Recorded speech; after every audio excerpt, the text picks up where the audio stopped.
Breaking Par with Bernard Sheridan is brought to you by Impact Zone Golf Academy, located at Tiburon Golf Club at the Ritz-Carlton Golf Resort and Impact Zone Golf World Headquarters, both located in Naples, Florida. Welcome to Breaking Par with Bernard Sheridan, the only weekly golf instruction podcast that interviews the best golf industry pros from around the globe.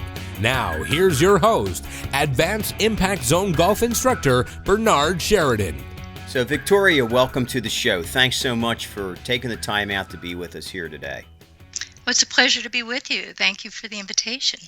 Well, I saw your information on LinkedIn, and when I did, as a matter of fact, you know what? I think here's how I saw it. I went on to Golf Course Architects Society, and that's where I found you. And Right. and then I actually contacted you and asked you if you would like to be on the show, and you were very gracious and here we are.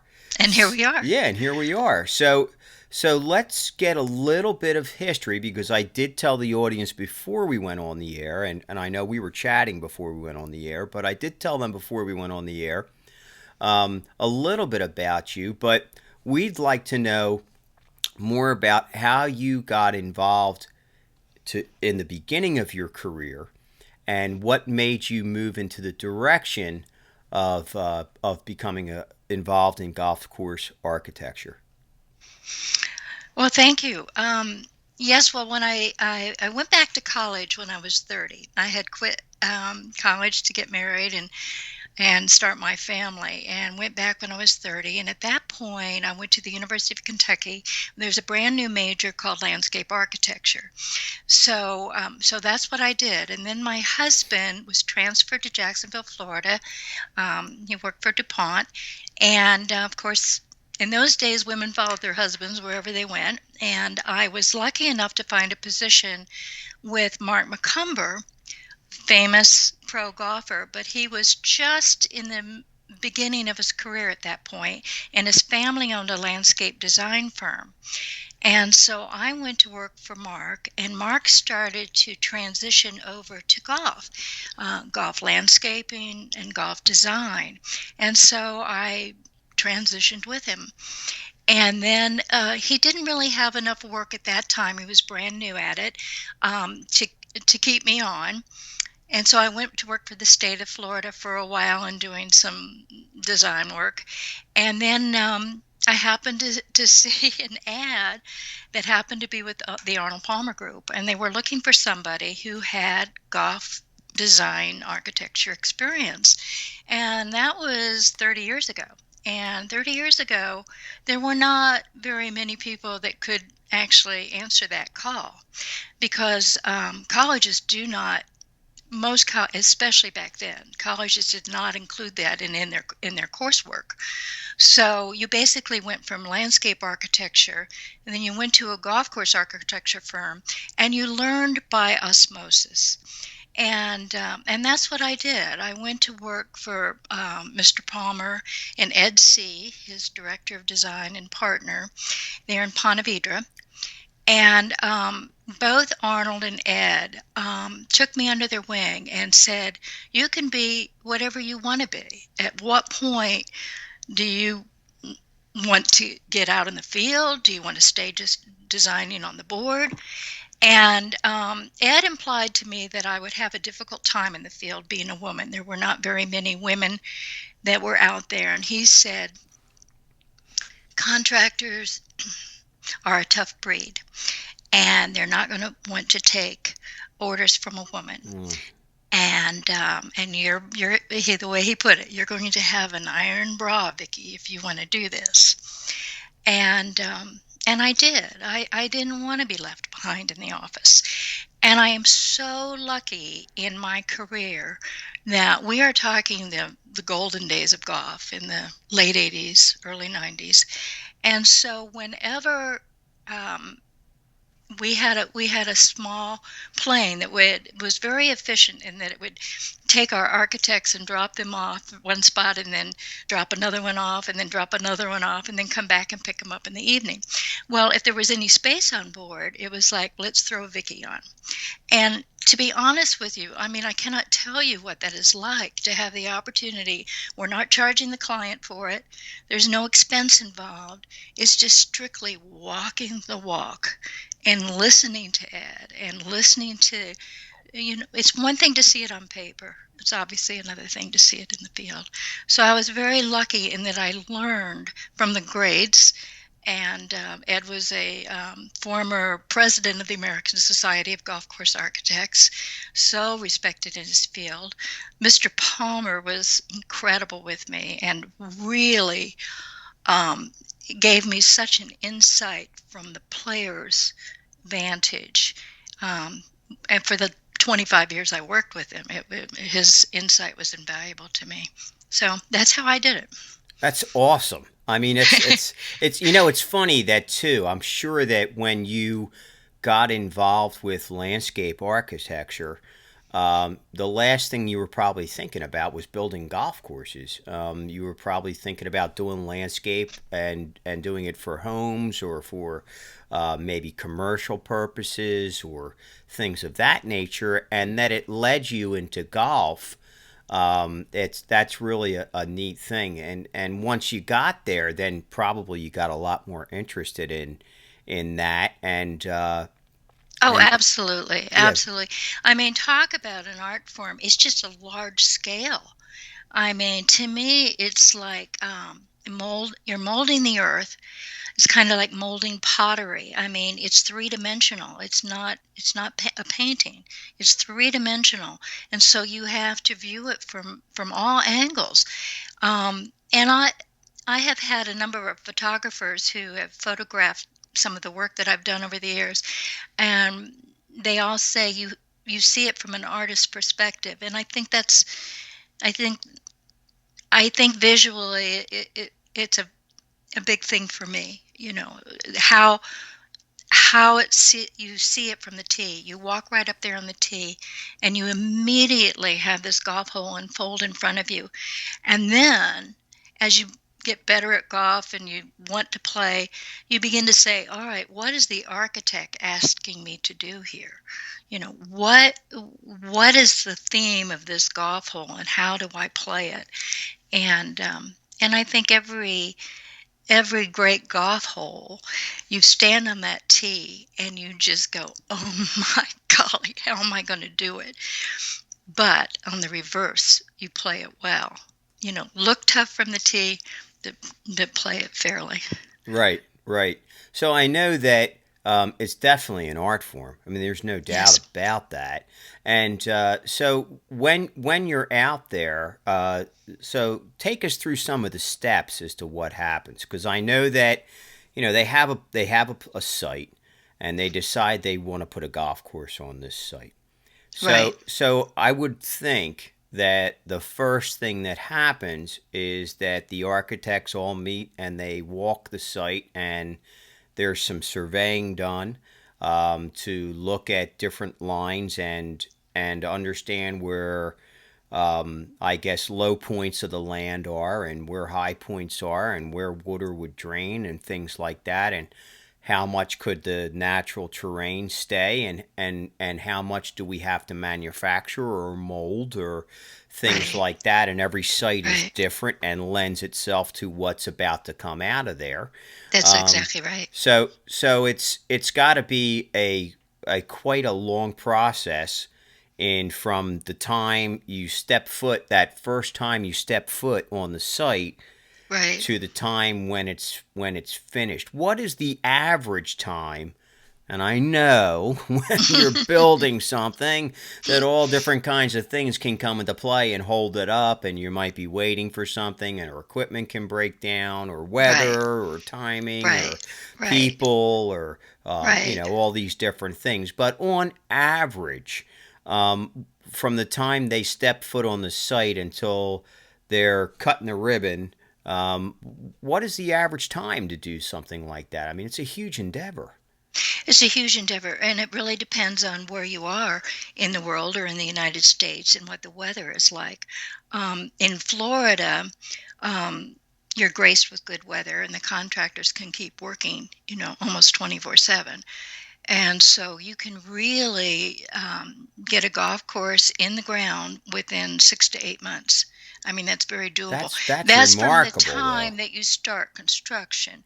There is probably at least a year before that, and then where you're getting all of the permits. Right. As you say, you're getting the topo. You're trying to find what are all my constraints, and you as a client, what do you want out of this? Do you want housing?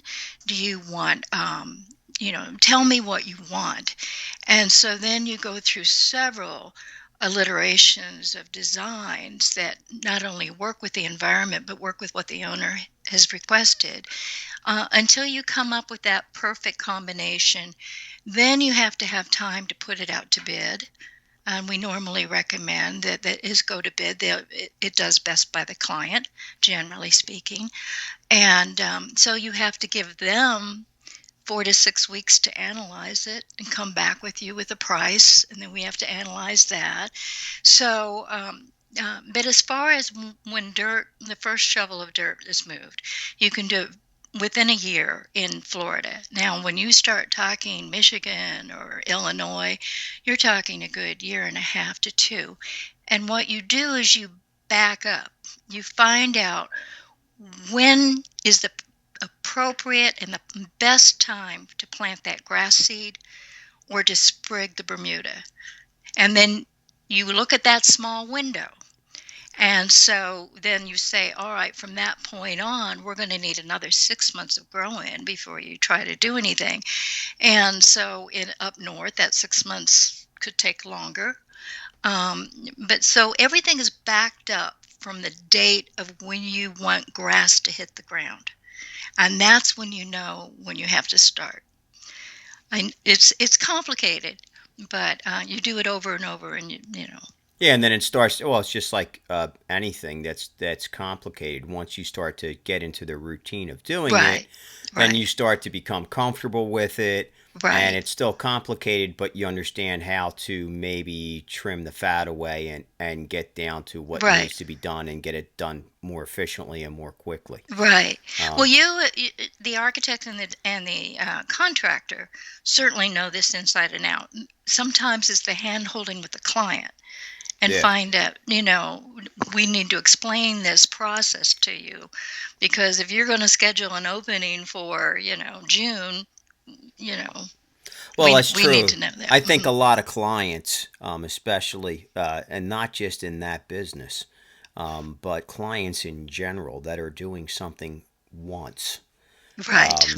they have a time frame in their mind, and they have Hmm. things that they want it to be done a certain way, Exactly. and they also, even though they've hired you to do it, they'll make a lot of suggestions, or they'll want to change things, and Oh, things that certainly. might not even be able to be done Right. physically, Right. due to maybe time constraints, or due to maybe just in general, the lay of the land.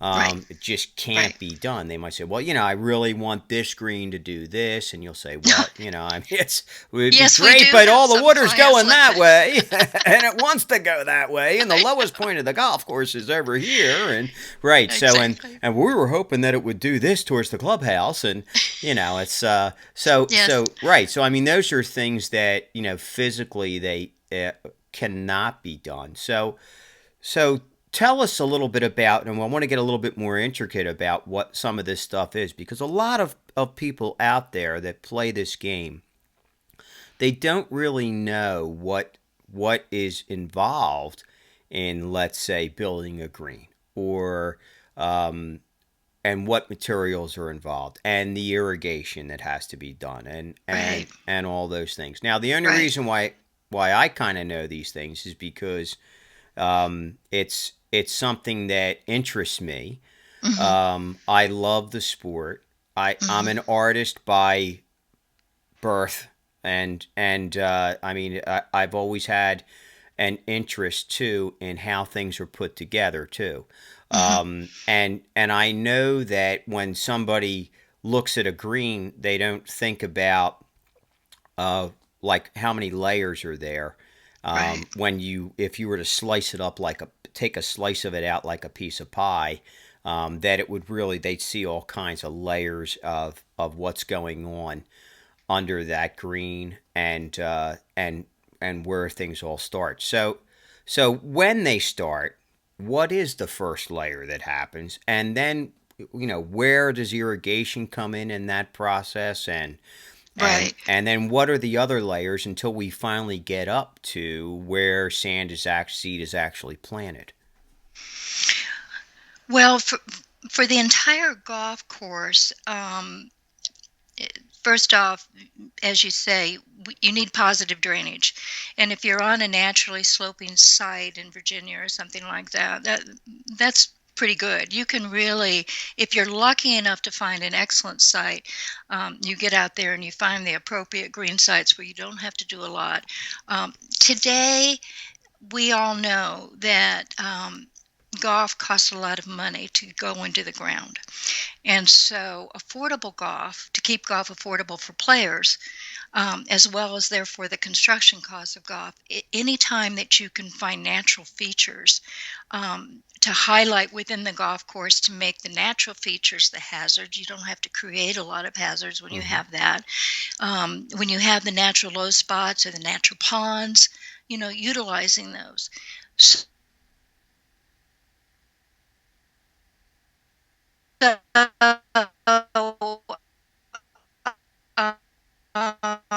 with that said, farms that don't have a lot of infrastructure is that they get boggy or soggy in places, and there are no play areas, and so the infrastructure that you put underneath the greens and underneath the golf course itself is probably the most important thing that you can do for golf, and it keeps turf alive. And every golfer wants to play on the best playing surfaces they can.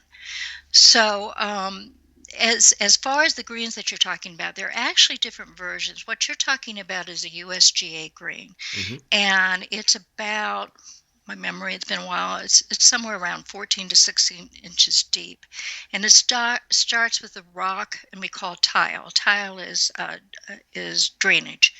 And so you have a layer of rock. You have your subsurface, then you have a layer of rock, then you fit in the drainage, and then you start capping it. And there are intermediate areas that used to be a part of the USGA greens. They're kind of eliminating them now. But the whole thing is when you top it with the sand, it's generally 85% sand, 15% peat, depending on the organics in the area. Mm-hmm. It could be 90-10.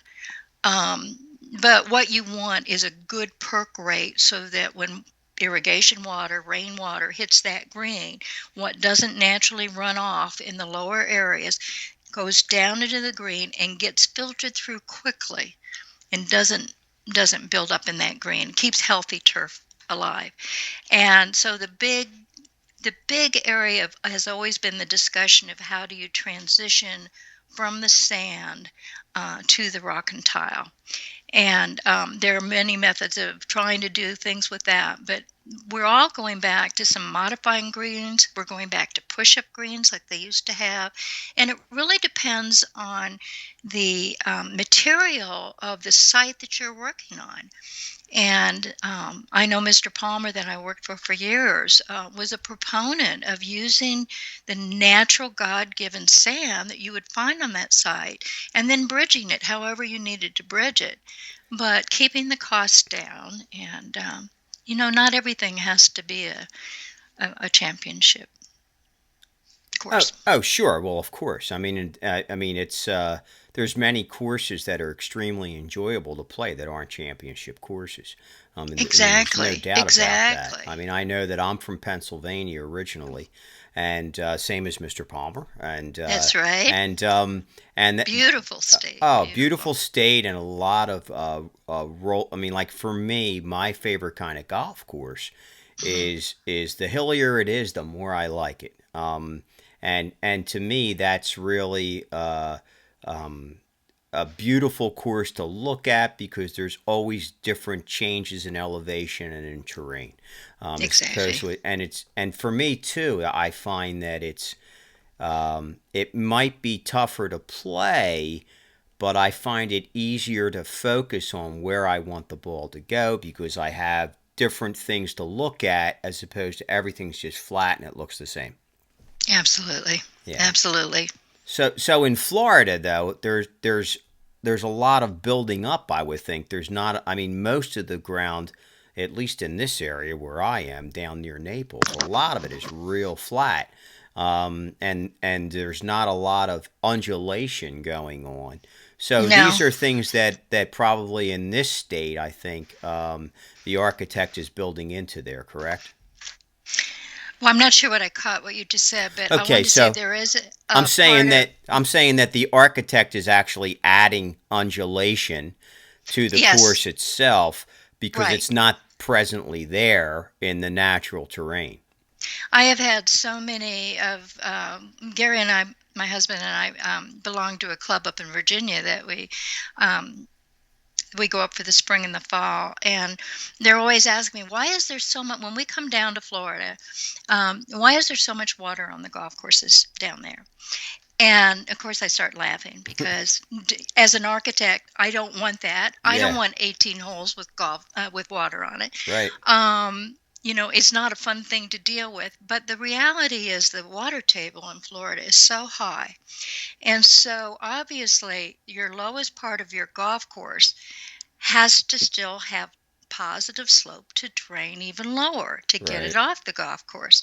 So your bottom of your golf course is still probably above what is existing land. right, So in order to build up all the features, the greens, the mounding, the bunkers, to drain to that low area, which is already at least a foot above what natural grade is, you need fill. And how do you get fill? You dig a hole. And when you dig the hole, the water comes. right, So the key is obviously to create those lakes and ponds on Florida golf courses where they're not all in play. Strategically, you would know better than any of us that the strategy of a golf design is paramount, and to have water come into play and risk reward opportunities is huge, but you don't want to intimidate all your golfers and right.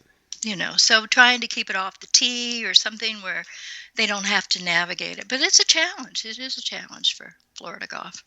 Yeah, it's very interesting. So a lot of the architecture that you've done, is most of it been in the South, or has it been all over the states? And have you done anything out of the country? Yes, yes, I'm very proud. I designed the home course for the Portuguese Masters every year, down in the Algarve in the southern portion of Portugal. In fact, it hosted the World Championship of Golf or whatever the first year it was open. It's called the Victoria. I like to think it was named after me, but I'm not sure. Yes, I worked on a couple of courses in Ireland and several in Hawaii, and I think there was another one. I think there was another one overseas too, but to be honest with you, I can't remember it right now. Well, that's okay. So, But in the United States, I've worked. I didn't mean to interrupt you. I've definitely worked in Florida, Virginia, South Carolina, California, Colorado, so Illinois, kind of across the board. it had to be very interesting career to be all over the place, but I'm sure it was very demanding too because of that. That you weren't really settled in one place all the time because you had to go to different sites and then you were at those sites from, I'm sure, probably a certain amount of time, Right. and then you would come back and do, I would say, were you doing like at certain places like in Portugal? I mean, Hmm. were you there the entire time that the golf course was being built, or was there times where you would go, fly to the site, come back to your That's right. main office, work on things, Exactly. lay things out, then go back again, present it to the Exactly. client, right? Right. So, Exactly. so there's a lot of travel involved in something like that, and but it sounds like a very exciting career. to It be was, in. and I just wanted to go back to a point that I made in the beginning where I needed the iron bra. Um, the interesting thing about this, Bernard, was that when I got out there on the site, and first of all, women in general, I think, are very collaborative people. Um, I've never been the type, and I don't think many women are. It's my way or the highway. I've never went into that architecture mode where, and so what I would do is I would encourage all of the construction crew, to come. Let's talk about what we want to do here. Let's talk about this golf hole, and I would solicit advice if they had an idea of how I'm trying to make something work, but I can't make it work. Um, they were wonderful. So the point being is, I found exactly the opposite. I found the harder, the tougher, the bigger the bulldozer operator, the more he really wanted to try and please me.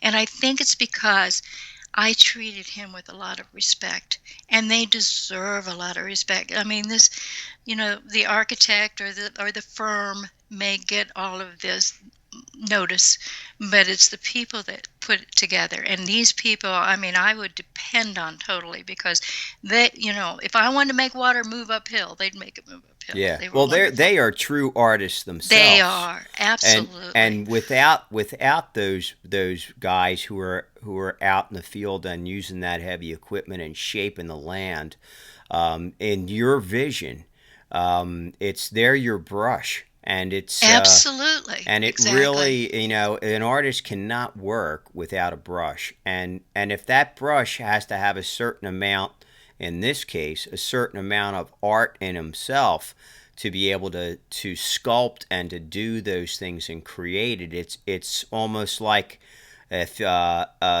you're saying, "Hey, I want the statue to look like this," and then they're molding it, and then you would come back and say, "I want a little bit of this shaved off. I want a little bit of that, like here.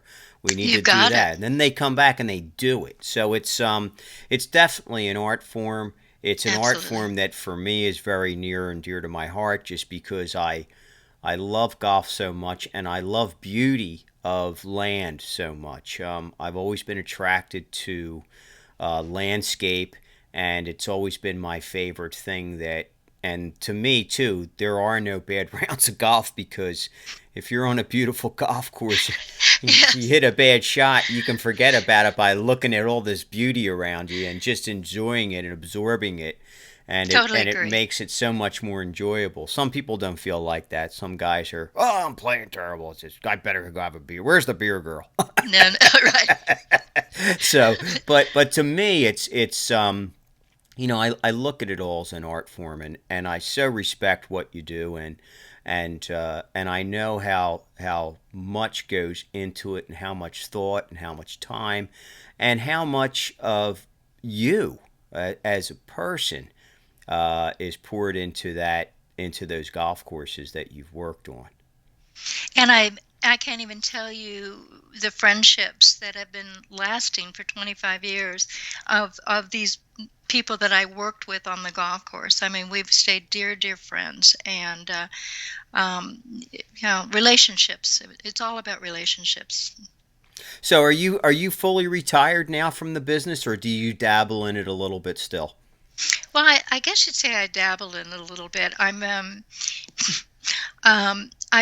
have mentored a couple of young women, which I'm thrilled about. I think that there needs to be a stronger voice of women. We now have four of us, four women, in the American Society of Golf Course Architects: Alice Dye, Jan Beljan, Cynthia Dye is our newest addition, and myself.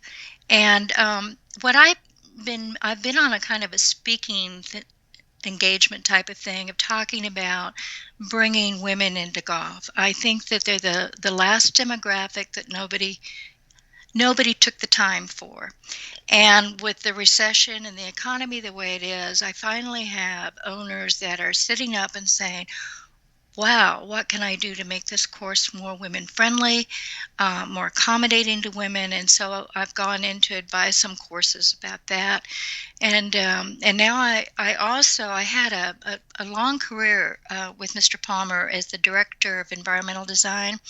I totally have a passion for making golf courses sustainable. I think we talked about the beauty of the landscape. Well, Mm. the beauty of a natural landscape, I think, just can't be overstated.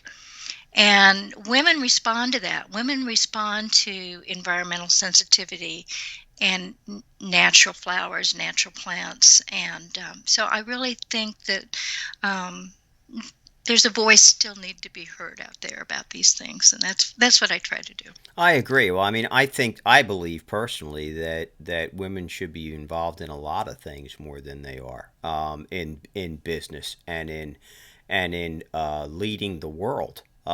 Because I think that, well, I've always looked up to women. I was raised by women. By my little personal history here, but there weren't a lot of men in my life after age 12.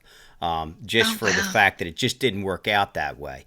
So I was always led by women, always respected women, and always saw women as leaders in many different things. My mother was one of those people to me, and I mean, she was out in the workforce her whole life, and I always respected that, and I was very fortunate to have a mom who was like that and who led by example, of how important it is to be respected in the workforce, and to do what they have to do, and to show how they can do anything just as good as a guy can.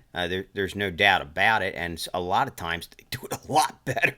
So, All right, we're going to quote that now. yeah, well, I mean, you can, and I agree with it too. I mean, we all have things that we're great at, and sometimes due to our gender, we are better at that thing. And I find a lot of women are that way in all different things. And I wholeheartedly agree that the more we can get women involved in this sport, Yes, the greater the sport is going to yes, be. Because it's absolutely. going to The touch healthier it will more be, lives. and women will bring their families. Women are the decision makers for the household budget and the time. And as you know, the old days of men going out, leaving their families on the weekend to go play golf, men are wanting to keep their families involved. So I think it's really important that golf courses really respond to that and start offering grandchildren teas or certain times of the day. Yes. To me, if we're going to keep golf alive and healthy, and move beyond the baby boomers like I am to Yep. play, we have got to encourage families to get out and stay with it and finding alternate. Another thing that I go to courses and talk about is finding their course within the course. The 3 holes, the 4 holes, the 6 holes, where there are certain times of the day, that it won't impact the course, and it will get people out there and moving. And hey, I might like to take this up, but you throw 18 holes at them, and it's intimidating. I agree. I agree. It is intimidating, and it takes a lot of time too. Yes, it And does. and Yeah. um, and there's a lot of people who feel that if they're not moving along quick enough or something like that, that then they feel intimidated because they're not they feel like they're holding some other people up on the course and things like that. And I always try to explain to those people, at least the students that I deal with that are new to the game or fairly new to the game, I say, Hmm. hey, all you have to do is just wave and just let them play through, and that's Exactly. and that's Yeah, okay. And you don't have to play 18 holes every time you go play. that's exactly right. You can. There's some courses where you can go and just play 9 holes. There's some courses. I know in Pennsylvania when I was up there were some courses that were like 12-hole courses.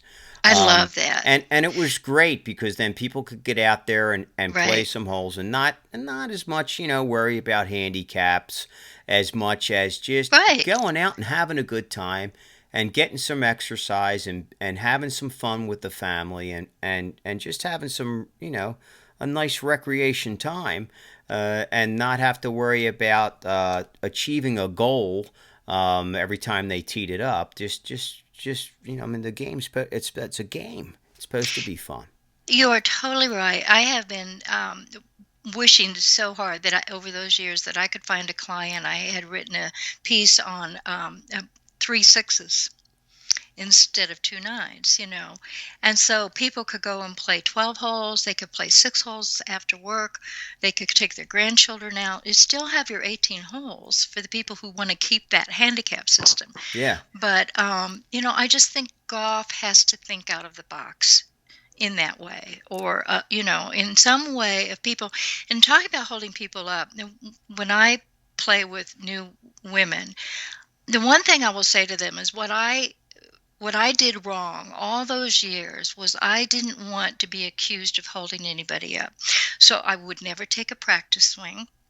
I would get right up to the ball and I putt it because I never wanted to be that woman who was holding things up.